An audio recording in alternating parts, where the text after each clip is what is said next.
humans that once lived on farms and in rural areas, so-called wildlands, will be relocated to cities, now referred to as human settlements. And the idea is that if you concentrate populations into specific areas or zones, less energy usage, less water usage, and less transportation. So people will have less reason to leave home. They'll stay in their homes. They may even work out of their homes. And so they're not going to be using their cars. They're not going to be using energy. And they're not going to be using water. Since, as we saw earlier, the UN is not big on property rights, it should come as no surprise that the first private property to be phased out will be single-family homes, what socialists at UN headquarters consider suburban sprawl. Instead, we the people will live in apartments and condos in megacities near railroad tracks. Our super-tall dwelling units will all be built to UN-specified building codes authorized by ICLEI, COGS, the ADA, and a myriad of NGOs and other friends of sustainable development. While the animals run wild in continental corridors, we the humans will live in transit villages and smart cities. Smart growth, or new urbanism, is that ideology that says that you shouldn't have more space than you actually need. So if you're a couple of people living in a 3-bedroom house, well, you don't need that extra space. So why do you have it? There's a clear, concerted effort to make it really just about as miserable as possible to exist and use your own private transportation, own your own home.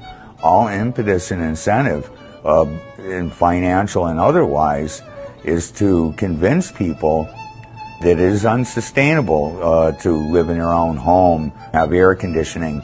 It is their duty as a human being, as a global citizen, you see, you basically exist and little more. Our high-rise, stack-and-pack dwelling units, complete with smart meters and smart heating systems, will make sure no one uses too much energy. And if they do, the energy police, with help from the neighbors and eye-on-the-street surveillance systems, will be right there to handle the situation. If they can put 1,000 people in one building, it's a whole lot easier to know what they're doing, where they're going, and how they're thinking than it is if you got 1,000 people living in a rural or suburban area. And so the stack and pack is multi-story buildings, multiple families living in the same spot, walking in and out of the same door, always being able to be managed.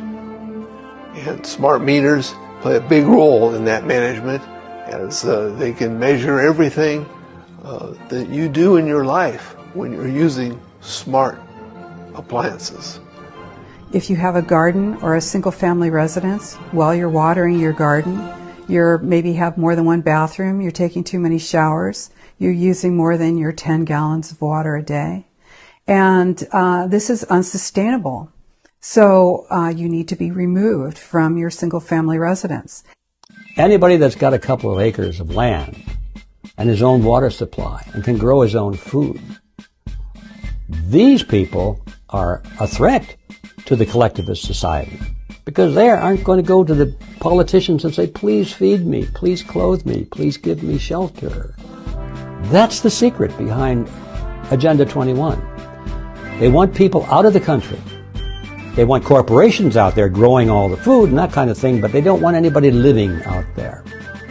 To describe human settlements and the food sheds that sustain them as modern-day concentration camps might be a little over the top, because with no cars, parking lots, or air travel, everyone will walk and use bikes, so they will be fit and healthy. At least as healthy as the genetically modified foods they are forced to eat will.